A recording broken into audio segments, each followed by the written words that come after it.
to Luke chapter 23, verse 19.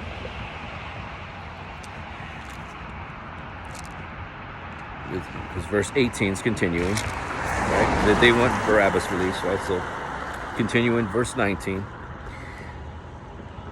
For who a certain sedition made in the city, and for murder was cast into prison. So it's explaining what Barabbas is in for. He's in for sedition, murder. He's a murderer.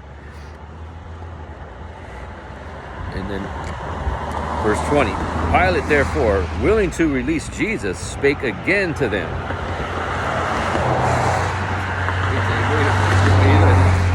This guy didn't do anything. Would you rather have a murderer out on the street instead of Jesus? So he's going to speak unto them. And then verse 21. But they cried, saying, crucify him, crucify him.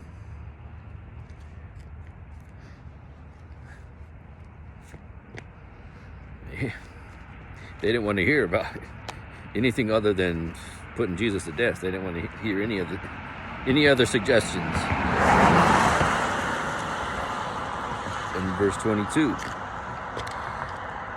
And he said unto them the third time, why? What evil hath he done? I have found no cause of death in him. I will therefore chastise him and let him go.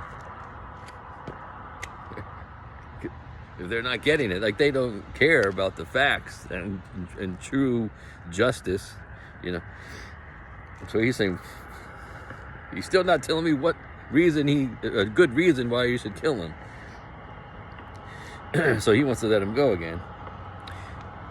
And then verse 23, and they were instant with loud voices, requiring that he might be crucified. And the voices of them and of the chief priests prevailed.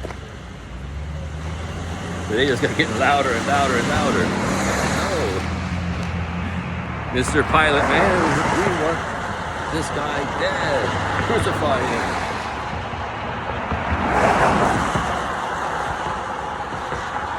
In verse 24. And Pilate gave sentence that it should be as they required. He gave in to the people. Instead of doing the right thing, he gave in and he's going to do the wrong thing. So he's got blood on his hands too. He can't escape that. So woe to him as well. Right?